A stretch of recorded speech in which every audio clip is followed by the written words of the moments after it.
Araba février kalo tile saba san 2021 an minnu bɛ ka lajɛ nin wagati in na an b'aw fo fɔ sigiyɔrɔ la ni y'aw ka kunnafoli wagati selen Mali Kibaru jabaranin kɛnɛ kan aw bisimila. Furancɛ fanga jamana kuntigi danga Colonel Assimi Goïta taara ɲɛda Modoro ani bolokɛse kɛlɛkɛcɛw kan kari do janvier kalo tile 31 san 2021 ani ka médaille di cɛfarinw ma jamana kuntigi bandaw tɔgɔ la.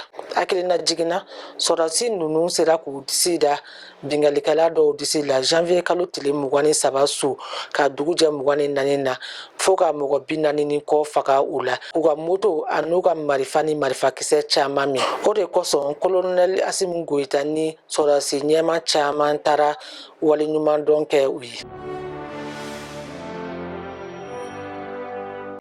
Kuranko yiriwali cogo Afiriki tilebiyanfan fɛ ko ka kuran feereli nɔgɔya u ni ɲɔgɔn cɛ o musaka baaraw bolodara. Mali ta ye min y'o la walasa ka musakaw sɔrɔ gouvernement ye juru dɔ tali bolonɔbila ani diɲɛ tɔnba min ɲɛsinnen bɛ yiriwakow ma n'a tubabukan daɲɛ suru ye i ta ye a n'u ni ɲɔgɔn cɛ.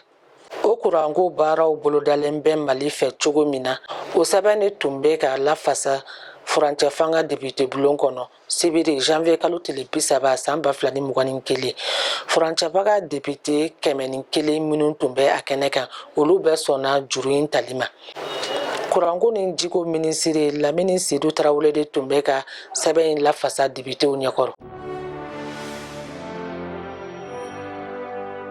Afiriki kanu wuli ka jɔba Wagadugu sinimanso kow ni télévision kow la n'a tubabukan daɲɛ suru ye fɛsibakow ye o tun baaraw bolodara k'a bɛna kɛ san 2021 février kalo kɔnɔ nka a bɔra dɔgɔkɔrɔ ka sababu kɛ coronavirus.